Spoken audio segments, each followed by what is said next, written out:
Hi there Booktube, it's Eleanor here, and today it's time for my What I Read and What I'm Going to Read video, where I talk about the books I read this week and the books that I'm planning on reading next week. But before I start that, I've been incredibly lucky recently, and I've had some wonderful people do shout outs on their channel for me, and I really wanted to make a shout out video, but I think what I'm going to do, and I'm sorry Lindsay Ray, I'm totally stealing and swiping your idea here, but at the beginning of every Friday video that I do, every What I Read video, I'm going to shout out a booktuber that I think's brilliant, and I'll link them down in the comments below, and then hopefully you'll check them out, because there's so many great booktubers that I watch that I really feel like deserve way more people watching them because they're awesome. So my very first booktuber shout out goes to the wonderful Nicole from Dorker Brain, and she's just brilliant. I've buddy read with her and she is such a good buddy reader. She's really insightful, she gets back to you quite quickly, she chats, and she had so much going on the last time we buddy read, what with wisdom teeth coming out and cats that were ill, but she still carried on emailing me, which was just amazing. And she's so sweet and she's unassuming, and she's got a really good sense of humour. I think I just get it totally, and she always makes me giggle a little bit. Whenever she's in my feed, I always go straight into watching her. She likes all sorts of books, science fiction, fantasy, bit of historical fiction. Yeah, she's just got eclectic taste. She's really interesting. I like just watching her videos and hearing her talk. She's got a really soothing voice, and I think you should check her out. So she is who I'm highlighting this week, and what I'm going to do, like Lindsay, because I'm just a total poacher of ideas, so thank you Lindsay, is I'm going to make a playlist of all these people. So I will put a link below to her channel, and then also on my channel I'll have a playlist of people that I have shouted out.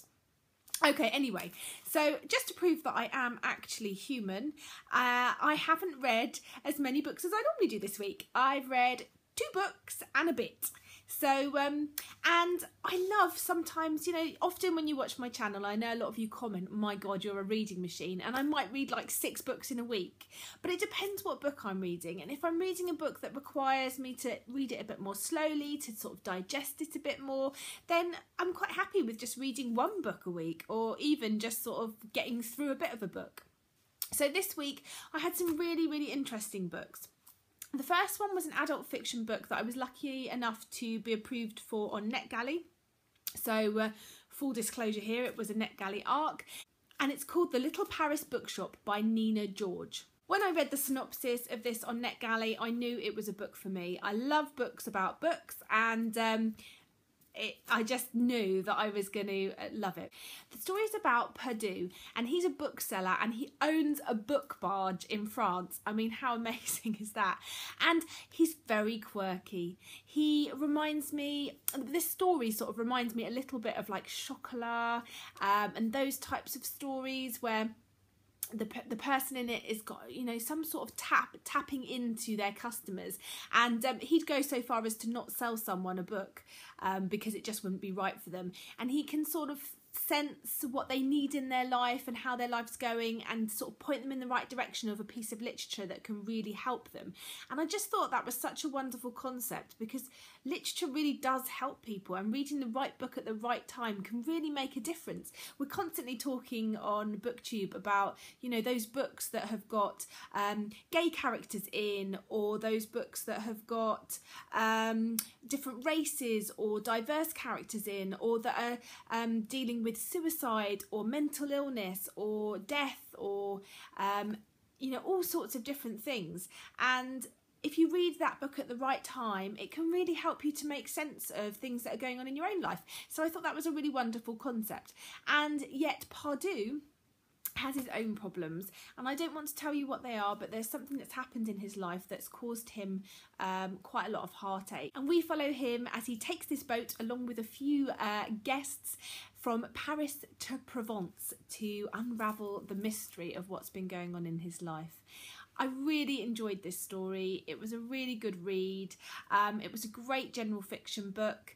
It's a tale of an emotional journey, of grief, and of what comes next, what comes after grief. This was a quirky, whimsical, wonderful story, and I gave it 4 stars.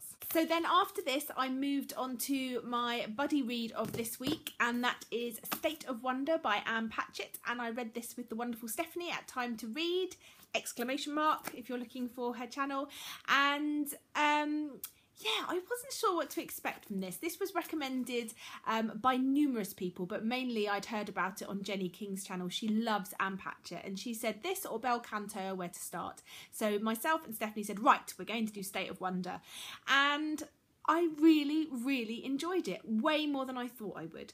At the start of this book, I was thinking, oh no, it's one of those indie books where I'm just not going to really like it and everyone else likes it and there must be something wrong with me. But I really, really enjoyed it. It isn't my normal type of story. It's quite a slow, meandering story. But I didn't seem to mind too much in this because the content and the plot and the atmosphere were enough to keep me interested. I felt part of this story was sort of about lack of time and time moving along, and there was certainly a lot of feelings of time in this. There was the jungle where some scientists were doing research into sort of the aging process and fertility, and I felt time slipping away there, and I felt like the tone and the writing in the book really gave you that sense of sort of moving slowly and meandering along and in a dreamlike state. It was very, very clever actually. Basically, this story is about Marina, and she works in pharmaceuticals and she's a scientist, and her colleague has previously gone to the Amazonian jungle to catch up with one of their doctors, Dr. Swanson, who has not been getting back to them on the research that she's doing and keeping them up to date. So he's been sent in to sort of find out what's going on, and they've received a letter to say that he is dead, with not a lot of information. And she's been asked by her boss to go and find out what's happened and to also find out what's going on with this research. And that's where the story sort of gets going. So the build up is, you know, previous to Marina going over to Brazil, but when she's in Brazil, that's when it really gets started. And I loved reading this with Stephanie. It was a really enjoyable read, and for once, I don't think I was way in front of her, which I know everyone jokes about how quickly I end up reading buddy reading books, but I read this one more slowly and really took time to digest it, and it was well worth it, and so I gave it 4 stars. And so I haven't quite finished this book yet. I'm just coming up to halfway through, but I feel like I have to mention it because I'm really enjoying it. And that is The Finding by M.E. Walker. So far, as I say, I'm halfway through. This was sent to me by the author, wonderful author, who's also a booktuber. And she sent it all the way from America for me, which was wonderful. And I love the idea of this story. We haven't quite got, I don't think, to the big climax of it yet, but the story follows a girl who finds out that she is the heiress in a magical kingdom, and she has to go back to that kingdom she's never known. She's grown up in an adoptive family in the human world, and she has to go back to the kingdom in order to save the world and to complete some tasks to come into her magic. And I'm really enjoying this. It's such a well-written book, and the characters are really well thought out, and the magic system's really interesting, and so all the creatures, and I'm really enjoying it so far. So I'm hoping that the rest of the book will be just as good, but I will wrap that up for you properly next week. So the books that I'm going to be reading this week, 2 books I'm definitely going to be reading because they are buddy reads. The first one I'm going to be reading with Michelle from Novel Enthusiast, and we're starting that on Tuesday, and that is Lock-In by John Scalzi, so I'm very excited to be reading that with her. And then again, me and Stephanie are doing 2 buddy reads this week. So Stephanie from Time to Read and me also decided we're going to read Americana by Chimamanda Ngozi Adichie, and we're starting this at the very end of next week, so just as I do my wrap up again, so that'll probably come up there. So I have got, 4 or 5 days until I start my next buddy read, and so I've got a few books here that I would like to think about getting to. One of them is my Booktube Reading Buddies pick for the month, and that's Fortune's Pawn by Rachel Back, and this was picked for me by Michael from Bitten by a Radioactive Book, so I want to get to this at some point. The Booktube Reading Buddies book for this month is Station 11 by Emily St John Mandel. I'd like to read this at some point, so that'll be on my to-do list.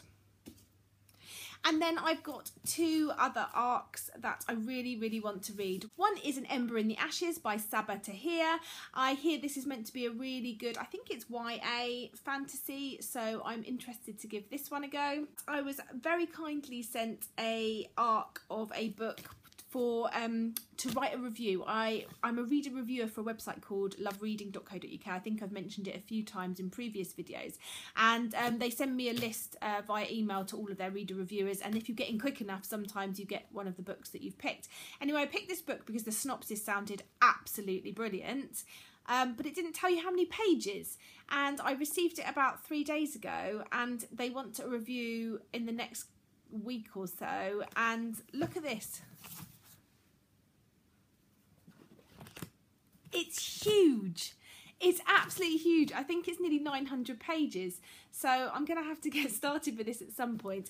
And also, I picked it because I thought it sounded interesting. But it is sci-fi, so it's quite sort of out of my comfort zone a little bit. It's something that I'm trying to read a little bit more of.